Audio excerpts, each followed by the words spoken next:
Breaking news చూస్తున్నాం. ప్రధాని మోదీ, ప్రతిపక్ష నేత రాహుల్ గాంధీ ఇద్దరు రాజకీయంగా భద్ర శత్రువులు. వీరి మధ్య పరస్పర ఆరోపణలు, విమర్శలు కొనసాగుతూనే ఉంటాయి. అయితే వీరిద్దరు కలిసి ఒకే ఫ్రేమ్ లో కనిపించారు. అంతేకాదు సరదాగా నవ్వుతూ మాట్లాడుకున్నారు. ప్రస్తుతం ఇదే యావత్ దేశ వ్యాప్తంగా హాట్ టాపిక్ గా మారింది. ఇవాళ మహాత్మా జ్యోతిబా పూలే 200వ జయంతి. ఈ సందర్భంగా పార్లమెంట్ ప్రాంగణంలోని ప్రేరణా స్థల్లో ఉన్న జ్యోతి పూలే విగ్రహానికి నివాళులు అర్పించే కార్యక్రమం జరుగుతోంది. ఈ క్రమంలోనే ముందుగా రాష్ట్రపతి ద్రౌపది ముర్ము నివాళులు అర్పించగా తర్వాత ప్రధాని మోదీ నివాళులు అర్పించారు. అనంతరం లోక్సభ స్పీకర్ ఓం బిర్లాతో పాటు లోక్సభ ప్రతిపక్ష నేత రాహుల్ గాంధీ కూడా పూలమాలలు వేసి నివాళులు అర్పించారు. అయితే అంతకుముందు ప్రధాని మోదీ పార్లమెంట్ ప్రాంగణానికి చేరుకున్నాక అక్కడే వెయిట్ చేస్తున్న రాహుల్ గాంధీకి నమస్కరించారు. అనంతరం ఇద్దరు కాసేపు మాట్లాడుకున్నారు. అంతేకాదు మోదీ మాట్లాడుతుండగా రాహుల్ గాంధీ తల ఊపుతూ సమాధానం ఇచ్చారు.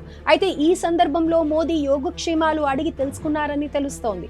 ఇదిలా ఉంచితే వీరి సంభాషణకు సంబంధించిన ఈ వీడియో ప్రస్తుతం సోషల్ మీడియాలో వైరల్ గా మారింది. రాజకీయంగా బద్ధ శత్రువులా కనిపించే మోదీ, రాహుల్ గాంధీ ఒకే ఫ్రేమ్ లో కనిపించడం, ఇద్దరు చాలాసేపు మాట్లాడుకోవడం చర్చనీయాంశంగా మారింది.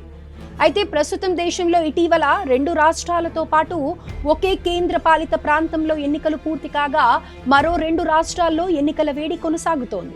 ఆయా రాష్ట్రాల్లో ప్రధాన పోటీ కాంగ్రెస్, బీజేపీదే కాగా ఈ 2 పార్టీల మధ్య మాటల యుద్ధం కొనసాగుతోంది. ప్రతి విమర్శలు, ఆరోపణలతో వాగ్వాదం జరుగుతోంది. అటు పార్లమెంట్ సమావేశాల్లోనూ 2 ప్రధాన పార్టీల మధ్య పెద్ద ఫైటింగే జరుగుతోంది. ఇలాంటి టైంలో మోదీ, రాహుల్ గాంధీ మాట్లాడుకోవడం ఆసక్తికరంగా మారింది. ఏదేమైనప్పటికీ ఓవైపు ఉత్కంఠభరిత రాజకీయ వాతావరణం ఉండగా విభేదాలను పక్కన పెట్టి దేశంలోని అధికార ప్రతిపక్ష అగ్రనేతలు ఇలా స్నేహపూర్వకంగా మాట్లాడుకోవడం అందరి దృష్టిని ఆకర్షించిందని చెప్పాలి. వీరితో పాటు ఈ ఫ్రేమ్లోని స్పీకర్ ఓం బిర్లా, కేంద్ర మంత్రి అర్జున్ రామ్ మేఘ్వాల్ కూడా ఉన్నారు. ఈ క్రమంలోనే దీనికి సంబంధించిన వీడియో సోషల్ మీడియాలో తెగ చక్కర్లు కొడుతోంది.